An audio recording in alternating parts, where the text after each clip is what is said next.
Sit and think you're above programming is incorrect.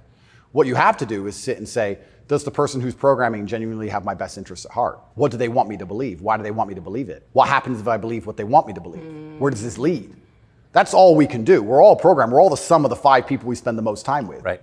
Right? Okay. This part is true. This is what I talk about a lot when it comes to just specifically the Black community and how we choose to vote. I truly believe there is an undertone of racism that happens within white liberals, within the left, that we don't talk about enough. Like the concept of trying to program Black people to vote a certain way because we aren't the opposite. That is what's annoying. And this, who do I care? Connecting people with policy. Okay, guys, before we get into the video, because apparently this video is juicy. Apparently this interview is juicy. I personally haven't seen it yet, but I'm excited to watch it. Be sure you press that subscribe button, like, comment, and share. Turn on post notifications so that you're notified when I post another video, because like I said before, I post when I want to. Social media would not be the end of me. It would not be the death of me, literally, but I'm gonna try to post more. I tell myself all the time. I tell myself that every 2 years, but I just don't. But that's a different conversation. So yeah, just getting straight into the video. Today we are watching Tucker Carlson and Andrew Tate interview. I'm gonna be honest, I have not watched this interview, but I've seen a couple of clips. People were talking highly of it.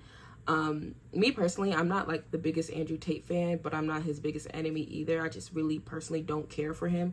Like if he just, you know what I mean? I wouldn't go above and beyond to support him, but I wouldn't go above and beyond to like tear his name either. I just live my life and he's, you know, he's just there to me. But yeah, we're gonna go ahead and get started on this video. The interview is about 2.5 hours, but we're not watching the entire 2.5 hours. So I'm gonna start it around the 1:47 mark, and then we will go from there. Let's get into it. Okay. Yes, I have. So here's Joe Biden expressing his concern about how Putin is doing in the war in Iraq. Interesting. It's hard to tell, but he's clearly losing the war in Iraq. He's losing the war at home. And he has become a bit of a pariah around the world. Do you think Putin is losing the war in Iraq? I don't think he's losing the war in Iraq. I don't think he's fighting a war in Iraq. Okay. He also said he's losing the war at home. I don't think he's fighting in Russia, and I'm also not sure he's losing. So it's a pretty interesting statement on many levels. It's scary. You know, it's a joke, but it's scary. Because I would never kill myself, but I think the reason he was put into office is because he's incompetent. Yes. Because that makes him easy to control and influence. That's what's most scary. That is a very interesting stance he just said. He said that he believes Biden was put into office because he's incompetent. That is actually the first time of me hearing someone say that, me personally. Oh wow, very interesting. It's not scary that he's become incompetent in office. It's that they looked at him and goes, that's who we need, that guy. That's what's most scary to me. Does it surprise you that the weakest president is also the most destructive? Weak men are always destructive because hurt people hurt people. Yeah. I don't know. I heard someone said that to me a long time ago. Hurt people hurt people. They were talking. They come in full force. Okay. Let me just comment a little bit on what they were saying about Biden. Me personally, I have not shied away. If you follow me on TikTok, if you follow me on Instagram, I'm a registered Democrat. I call myself an independent progressive, but obviously I'm under Democratic Party affiliation. I even said from the get-go, if the Democratic Party knew, or if they were smart and very strategic, they would not put Biden's name back on that ballot, in my opinion.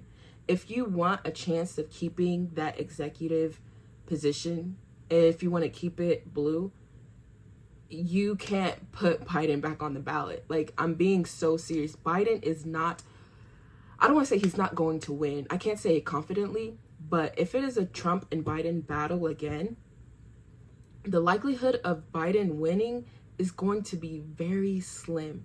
Because what people are going to do, they're going to disregard personal. Because people are going to say, oh, Trump is racist and Biden is this, people are going to disregard that and they're going to look at policy. They're going to compare their lives from when Trump was in office compared to when Biden was in office. They're going to look at themselves and say, when was life easier?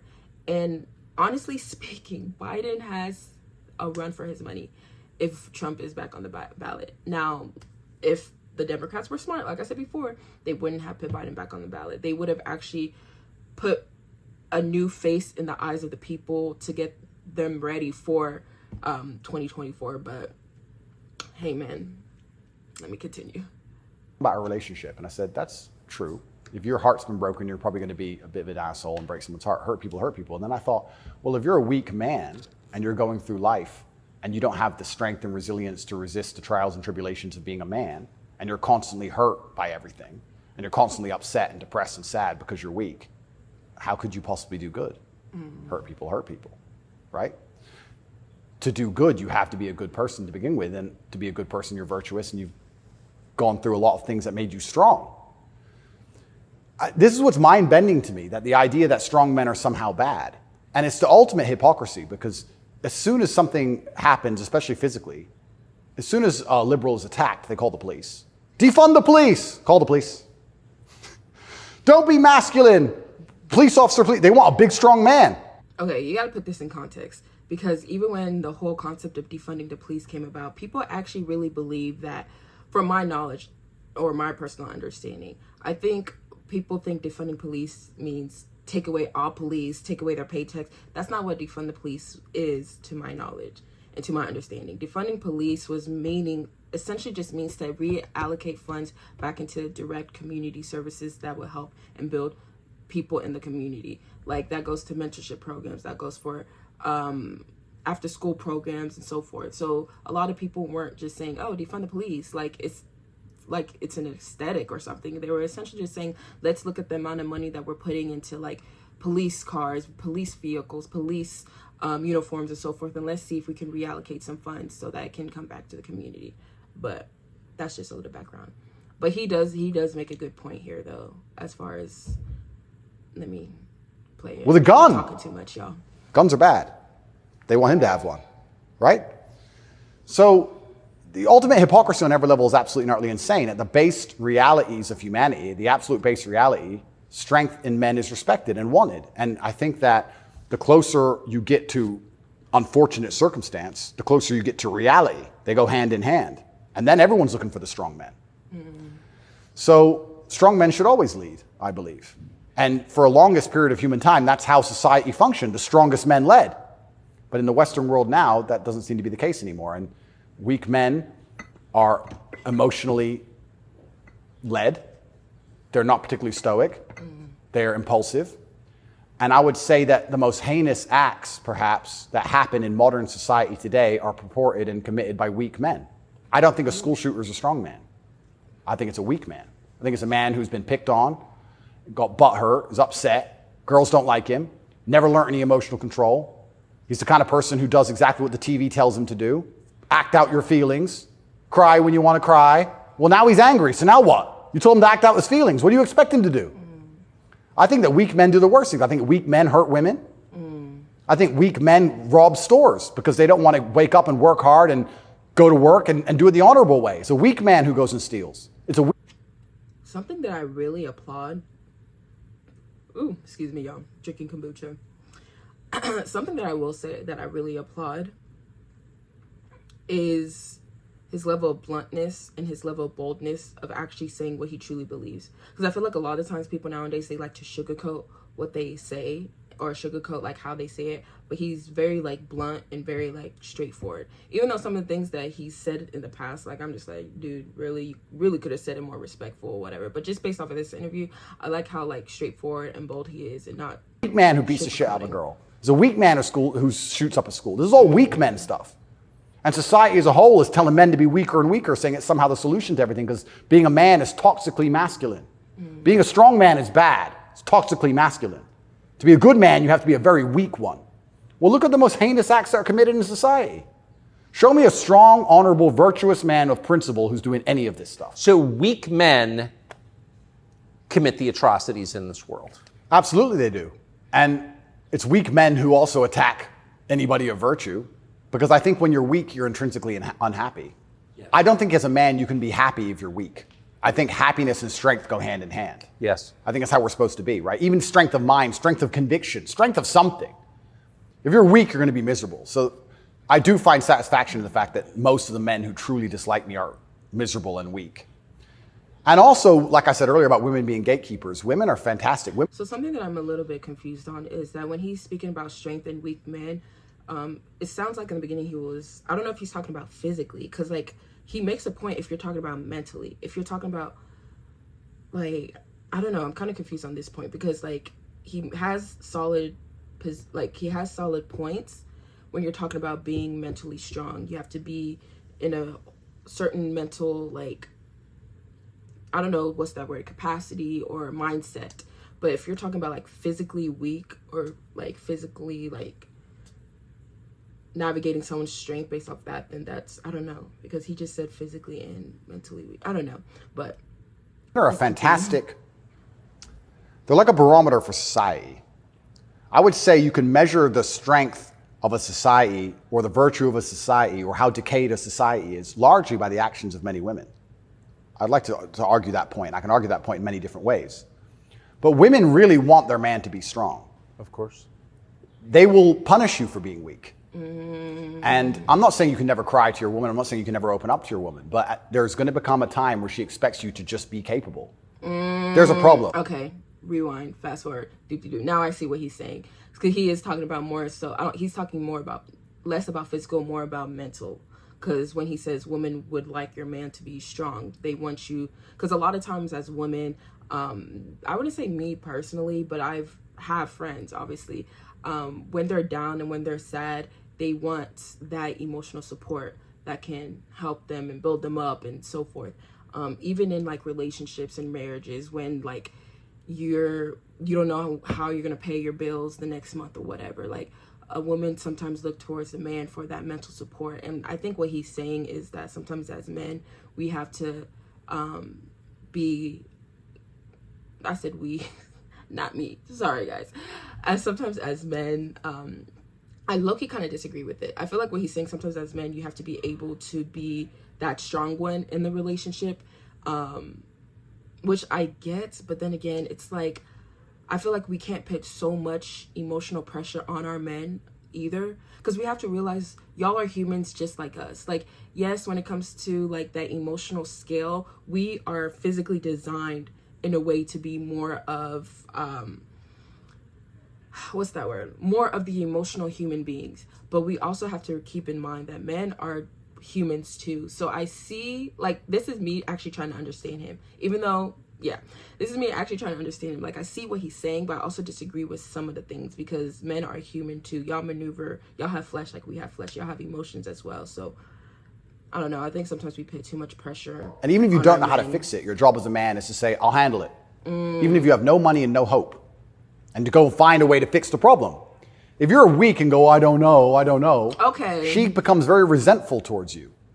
And she'll punish you for that weakness. And I think what she's trying to do Okay, I'm sorry for talking a lot and keep on pausing. He's making good points, actually. Like, this is interesting. Evolutionary standard is inspire you to man up, because it's your job to protect her, isn't it? Of course. So if she sees you and looks at you and doesn't see you as a man who can protect her, she can't respect you. So every survey of female happiness in the West shows just a straight decline since about 1970 till now. Women are becoming less happy in the West. I think it's very obvious. What accounts for that? How can you be happy when all the men around you aren't men, right? We are the most beautiful union that God has possibly created on the planet. A feminine woman and a masculine man. It's the most beautiful union that can possibly exist. It raises children the best. Both parties are happier. Both parties gain. It's a net positive for everybody. There's no negative. There's no downside. But if you destroy one side of the equation, then the other side is going to be completely and utterly miserable and unhappy. How as a woman can you be happy if you can't find a man who you believe can protect you, provide for you, sticks up for you, has morals, has principles? There's none of those men left. So then what they do is just go from man to man trying to find it. And by the time they've been through enough men to maybe find someone semi-close to it, they've been through too many men to ever be happy. And then you have the absolute destruction of Western society. We talk about why men don't get married anymore. I can tell you why I wouldn't want to get married in America. I don't see the point in being married to a woman who's had so many partners before me that she can't properly pair bond with me, and then giving her the opportunity to financially destroy me. I think that would be a bad chess move. And I do believe in marriage. I think society would be better if everyone was married. I'm saying that if you're living in an immoral society, being a moral person, if you're not careful about it, you can get wrecked. If the game is rigged, you have to be very careful if you play it. So how do we encourage men to get married? Well, they need to be worth marrying, but so do the women, right? So everything's decaying on both sides. Everything's spiraling. One of the reasons I also got called misogynistic, and I'll say it here, I argue the point that for the longest period of human time, evolutionarily, women had to adopt and find a way to take the ethos of an opposing tribe perhaps quicker than a man could because of war. If the men would fight and a tribe lost and the women survived, they had to change how they thought to fit in with the new tribe to survive. Yeah, because they'd be carried off. Because they'd be carried off. Of course. Like the French women were sleeping with Nazis towards the end of it. Towards the end of Paris occupation, all the French women were sleeping with Nazis. When the Nazis got kicked out, the French women had all their heads shaved because they got caught hanging around with German soldiers. The German soldiers killed their husband. 3 years later, they need to eat. So the German soldiers have a wage.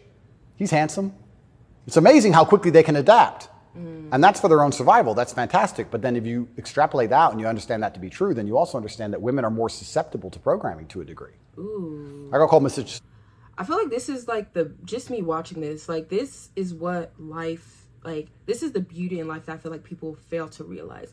Like you can have somebody in front of you who you may disagree 110% with, but it's just like that level of trying to understand where they're coming from or understand their point of views. Like even the stuff that he's saying right now, like some of the points I'm like, there's some of the other points I'm like, oh wow, I see what you mean. Like I see why you think the way you think. Or do like making the connections. So I feel like sometimes we get so caught up in, oh, I don't like this person, I disagree with this person, I'm not willing to sit down and listen to this person. I feel like that is where it does more harm than good. Because even me watching this now, it's giving me a different view on him. Because like I said before, I never really cared for him. Honestly speaking, I never really cared for him. Not that I'm gonna go like follow him, or he doesn't have social media no more, but like afterwards like be Andrew Tate's #1 fan. But it kind of like puts things in perspective of like understanding where more he is coming from instead of allowing like social media to like navigate my thoughts on him. But this is very interesting. Misogynistic by saying that if you sit 100 men and 100 women down in front of propaganda, I believe that women are more likely to believe a lot of that. I think a lot of liberals are female. They're more emotional, and it's easier to convince them of something if you use an emotionally led argument, right? So if by extension you now have women who are emotionally led, who are being convinced and their logic is failing because they're being tricked with an emotionally led argument, and the man they're meeting has no principle and no honor, and he can't resist that. She's in charge of the house. Well, now she's telling the man what to do, right? If I would have come home during COVID and my woman said, you need to wear a mask, I'd say, no, I don't. End of conversation. But if I was a simp, you need to wear a mask. Okay, baby. Don't. All right. So the women are also largely in charge of the psyop, because the men are so desperate to get any kind of connection with a real person and avoid the porn screen. And then these women are being controlled by the mass media as a whole. I say this to, I have children, I don't talk about it often, but I say to the mothers of my children, I say, look, either we program their minds or society does. I have a question, because he says to the mothers of his children, like implying more than one mother, just based off what he said. Like, the way that he talks, he comes off as very like traditional, very like, I wouldn't even say conservative. Well, yeah, conservative, traditional, and so forth. But it's like, by the sounds of it, he just said mothers of his children, like, and you're not married. So like, I don't know. That part's not connecting with me either. I don't know if he was previously married or if he had the children out of wedlock. But sometimes what's annoying, or something that I peep, is like a lot of people pick and choose when they want to like be the traditional person, if sort of say. So it's like that kind of like made me think a little bit, like mothers of your children. But who do you believe in? No judge-free zone. Everyone is being programmed by somebody and something. Me, you, everybody. We're all programmed by someone. To sit and think you're above programming is incorrect. What you have to do is sit and say, does the person who's programming genuinely have my best interests at heart? What do they want me to believe? Why do they want me to believe it? What happens if I believe what they want me to believe? Where does this lead? That's all we can do. We're all programmed. We're all the sum of the 5 people we spend the most time with. Right. Right? Okay. This part is true. This is what I talk about a lot when it comes to just specifically the Black community and how we choose to vote. I truly believe there is an undertone of racism that happens within white liberals, within the left, that we don't talk about enough. Like the concept of trying to program Black people to vote a certain way because we aren't the opposite. That is what's annoying. And the same thing with the right, but to a different degree. I just feel like I agree with him on this point, because I genuinely believe, like, when it comes to the Black community and how we choose to vote, both sides are trying to program us in a way so that we are on their side. That's why I even tell people, like, yes, I'm registered under Democrat, but I'm probably even most likely going to change my voter registration to independent and just go based off policy, because it's like we get programmed so much in this life, in this world, and in society that we don't even realize it. Like, having your own set of thought, your own mind it's a different level of peace, y'all. Like, I used to be way right, like way left. I used to be so left, and now as I continue to grow, and especially growing my faith with God, I realize, like, it is so divisive. The whole right and left is meant to bring us, like, separate, like, to divide us. Like, that's crazy he said this. This is actually an interesting. So if you have women with no father, no strong masculine influence, who's programming them? The Kardashians and the news? What? The internet? Porn stars? What kind of woman's that going to be? And then if a man finally ends up with her and he has no backbone, what kind of man's he going to be? I don't want to comment on these things because I don't want to make personal enemies of people I don't know. There's a guy called Adam22. Once again, I have no idea who this man is. I just saw on Twitter yesterday that he was with a porn star who'd never done a male scene. They got married, and like a week after their marriage, she did her first male scene with some random dude. And he's on a podcast defending it. But his wife had sex with somebody else? Correct. Why? Like, this is the level you can... Okay, so number one, he is back on Twitter, so I didn't know that. 2, this situation that he's saying, I saw that all over TikTok. Oh my goodness. Me personally, how can you, like, let me just play it. But this is what the Matrix wants from you as a man. They want the woman in charge and the man below with no backbone, because if the woman's in charge, they can emotionally affect her. They can scare her. You can scare a woman easier than you can scare a man. A man. A real man's hard to scare. A woman you can make afraid of the vaccine, right? Be afraid, COVID, be scared. If she's in charge of the household, I would argue in nearly any household where the female was dominant, everyone's vaccinated. I would argue that point hard. Of course. Maybe I'm wrong, but I would argue it. I don't have the statistics. It's just logic to me. So talk about women being unhappy. What's actually interesting about the female mind, once again, they're going to call me a misogynist, is that when you're an emotionally led person, you're more prone to chaos. It takes real stoicism to lead. So why are these women unhappy? Because no one's leading them. No fathers, no men of no backbone, no man they respect. So they're relying on society, which is promoting chaos, and their own mental state. Women will say all the time, my period was coming up, so I was crazy. Like, they'll say that themselves. So without any kind of hard rock of emotional security, to give her a hug and say, don't worry, baby, calm down, it's okay. When you have no hard rock of emotional security and you leave her to her own devices, she's going to be to a degree chaotic. And you know who told me this? A woman said this to me. A woman said, most women are closer to a mental breakdown than you possibly believe. Yes. Day by day. I was like, really? She goes, yeah, and that's... That I agree. I 100% agree with that. I think there's a lot of women who are out there, and it's not even like within like a relationship type of vibe. Like, just how society is set up now, how this world is set up. Like, we are literally this close from snapping. Like, because it's like sometimes as women, we hold the weight of the world on our shoulders.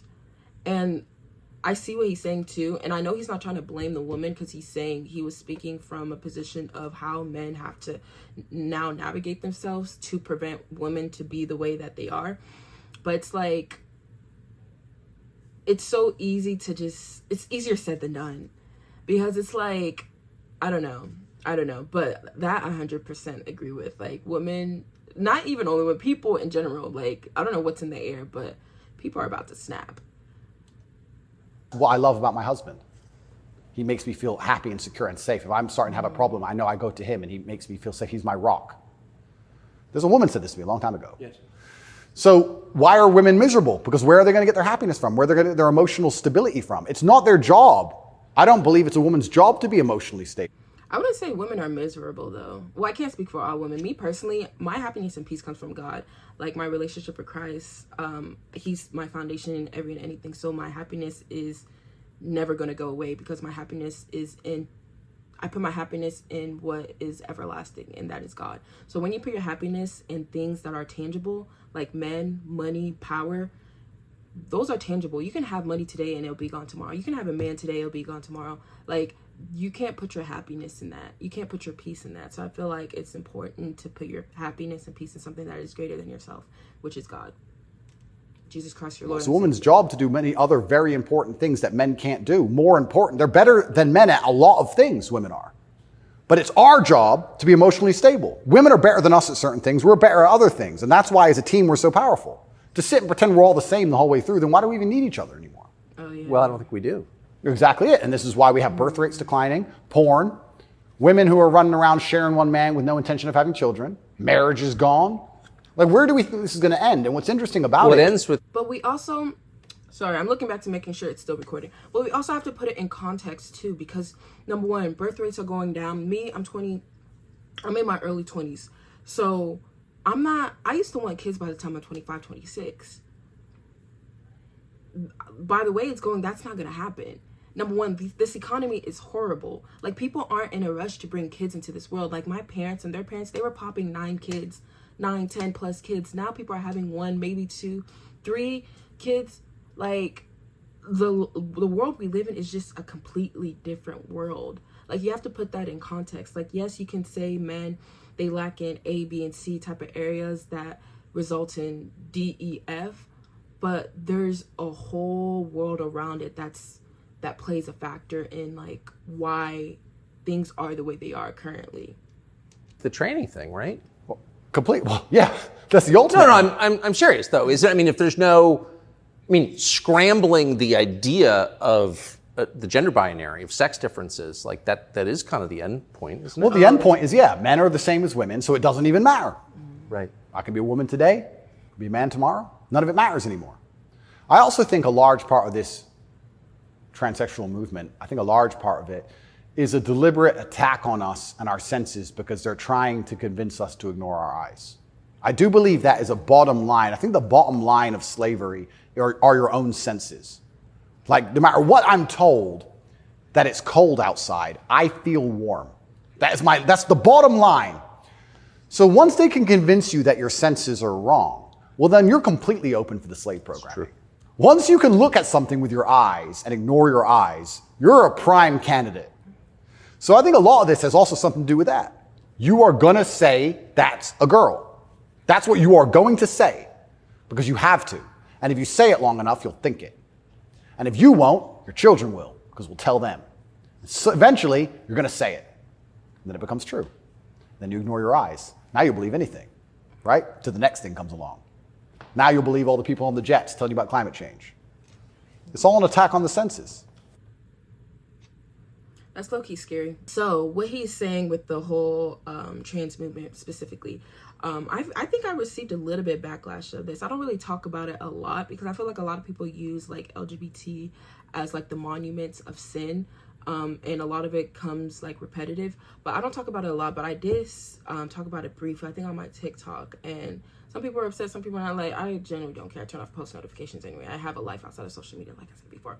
But with it comes to like trans and like identifying as a woman or a male, I think the issue comes in when people try to say trans women are there's no different from someone who is trans woman than someone who was born a woman. I think that is the main issue that a lot of people have, because you can't necessarily say there isn't, it's like a contradiction. You can't just say trans women are women, but if you say trans women are women, then what's the point of saying trans? You see what I'm saying? Like, the whole sentence is a contradiction. So I feel like just saying trans women are trans women who were born a woman, they're women. Like, just call it for what it is. Like, I just don't like when people try to be fake deep. Like, that's like my main like thing that's like really annoying to me. It's like, just call it what it is. Because when you're when you try so hard to disassociate those who are trans from being trans, it's you who is insinuating, okay, you being trans is the issue. Like, if being trans isn't an issue, why can't someone walk in their truth and say, yes, I'm a trans woman? Why are you taking that away from them and saying, oh, you're a trans woman, you are now a woman? Like, that doesn't even make sense. Trans women are women, but why are you saying trans then, if trans women are women? I don't know if that makes sense, but it makes sense in my head. But he makes a really solid point. But some of the stuff he do say is kind of harsh. This is America's most famous admiral. You know, it's such an important issue for our youth and adults. As you said, some of these laws are actually extending into adulthood. You know, we often say that gender-affirming care is health care, gender-affirming care is mental health care, and gender-affirming care is literally suicide prevention care. Would that be your view as well? I 100% agree. It's genuinely... I disagree, 110%. I don't think gender affirming care is suicide prevention care. And I think if you're even saying that, you are a big problem. Not only a big problem, but no. That's a no. Gender, in my opinion, obviously, gender affirming care is not suicide prevention care. What gender affirming care, I don't even know if gender affirming care is actually like the real technical word of it. That's like a social word that people are using, but that is not a suicide prevention care. I think people need to stop glamorizing one's transition. I talked to one individual. He was 26. He transitioned when he was 24, and he was even saying like the stuff that he went through just to transition, and he's still transitioning. He can't even imagine someone who is a minor going through that. Like, people don't talk about the mental health component, the physical changes, the emotional like component of it. They just see it as, oh, a young person felt like they were born in the wrong body or right body. Let's put them through A, B, and C. That way they can live in their truth. But we need people to guide them through that. Like, it's not black and white. Like, people don't talk about the stuff that they actually go through behind the scenes. Like, it's not peaches and cream. But I don't think it's suicide prevention care. I feel like it's actually very, very dangerous to even put that out there in the world. Like, okay, you won't commit suicide if you go through this and live in your truth. It's like, what the heck? Like, come on now. I want to actually genuinely give my heartfelt condolences to any young person who falls for this crap, because you're going to be so miserable for the rest of your life. If you chop off your genitals and take a whole bunch of chemicals as a teenager, you are going to be miserable for the rest of your life. Yes. Okay, the way he's saying it, this goes back to why I say, like, I love his boldness and bluntness in saying what he believes, but he can't be saying it like, in my opinion, you can't just say it like that, because that's not the actual process too. Like, there's a process you go through before even going into that portion of it.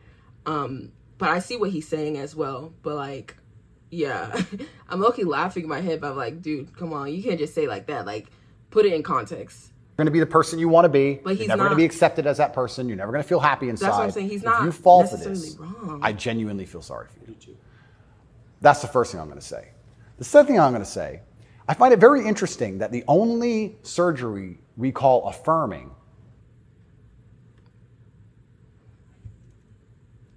is gender surgery. Imagine a girl woke up and said, I was born in the wrong body because my tits are small. I'm a big-titted woman, but I was born in the wrong body. I need tit affirming care. I need to affirm my true body shape. Because otherwise I have a mental health problem. No, it's plastic. It looks good, perhaps, whatever. But we would never say she was born in the wrong body and we had to affirm her genuine body experience. Her triple Ds. Yeah, her triple Ds had to be affirmed. It's garbage. You're not affirming anything. And also, I think it's kind of interesting. They say that trans people commit suicide at a higher rate. That's sad. Nobody should kill themselves. I would hate for anybody to kill themselves. They say that's because they're picked on for being trans. I don't know why anyone's ever had the argument that perhaps they have a mental instability before this trans stuff, and that's why they're more prone to suicide in the first place. Seems like an obvious explanation. Seems like an obvious explanation. I don't think it's normal for anybody to want to mutilate themselves. I think if someone were to come to me and say, I really want to cut my hand off, I would think they had a mental illness. Why? Don't like it. What do you mean you don't like it? I don't like my hand. I don't want it. I would think that's very concerning. So I really, truly feel sorry for any young people who fall for this. I don't blame them. I think it's a massive psyop. And I think if you fall for it, you're going to be miserable forever. With the whole hand thing, he's comparing apples and oranges with that portion. But essentially what he's saying is like he believes it's a deeper rooted issue than just feeling like you're born in the wrong body. Like he believes that, which I technically do agree to a certain extent. Like I don't think that someone transitioning to the body they feel like they were born in is going to fix their problems. And I started to believe that once I started doing personal research and also hearing people's testimonies. I think a lot of people get mixed up with identity and sexuality.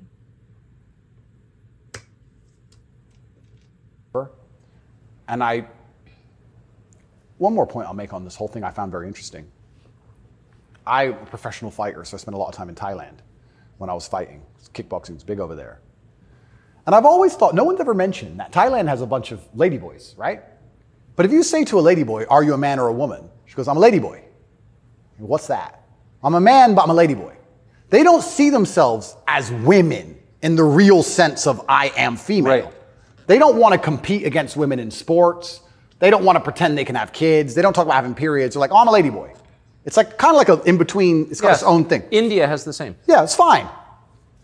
Nobody over there is genuinely arguing that they are actually female.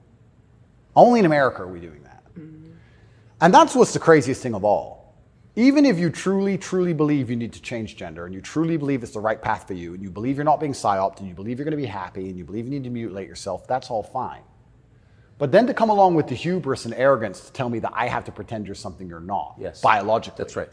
That's absolutely and utterly arrogant. You can't tell me what I have to call you, right? I'm allowed to come to my own conclusions and opinions. And the whole point of being a human is that we've gone through life long enough to identify patterns. Imagine humans didn't identify patterns. One person went and got ate by the lion, you watch it happen, then you go for a turn. Like, no, you work out over time. Don't go near the lion, right? If I look at a person who's 6'4", muscularly built, right, with a big jaw and a beard, my brain and my life experience tells me that's quite often a man. That's Very often it is. very often. That's the conclusion I've come to.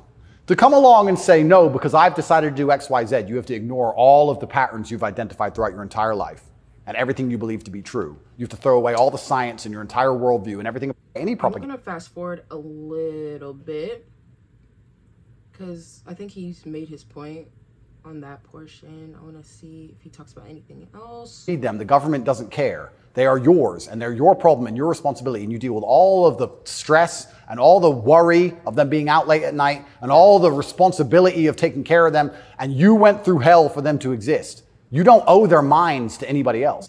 Propaganda into their brain, and that's the only way you can get what you want, then there's probably something wrong with your ideas because you're afraid to challenge them with a grown adult. You don't want a fair fight. You understand? And they're coming with whatever they've got. And you're looking at the school going, do I really want girls to go to school that bad? Not really. Just put it down, you walk off.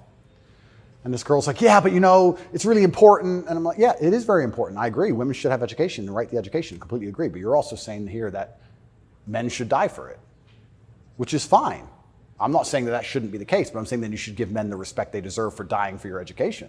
Because it's not the women who are going to defend that female school, it's the men. So if you're going to shit on men all day long and say we ain't worth anything until a war comes, and then you want us to go die? That's interesting. I mean, when the famine comes, the I'm just closer kidding. Yeah. reality gets towards I'm gonna baseline actually survival. Go ahead and pause it here. I might do a part 2. If y'all want a part 2, comment down below. Overall, just from what I watched today, he does make solid points. Other points, it's just like you can tell he's saying certain things in a certain way for shock value. It does put me in a different perspective, I will say, because like my only opinion of Andrew Tate is what I see like on media. type of vibe. Like how I said before, I never really cared for him. Like there's certain things that I will see of him that I disagree with, but I wouldn't go above and beyond to like express my like disagreements that I have of him. But with that being said, this was very, very interesting, y'all. Yeah, this was very interesting to say the least. Let me know your thoughts on the comments down below. Yeah. Something that I really do have respect for is anybody who can stand 10 toes down on their beliefs, regardless if someone disagrees with you or not. As long as you're not spitting like hate speech and you genuinely believe what you believe.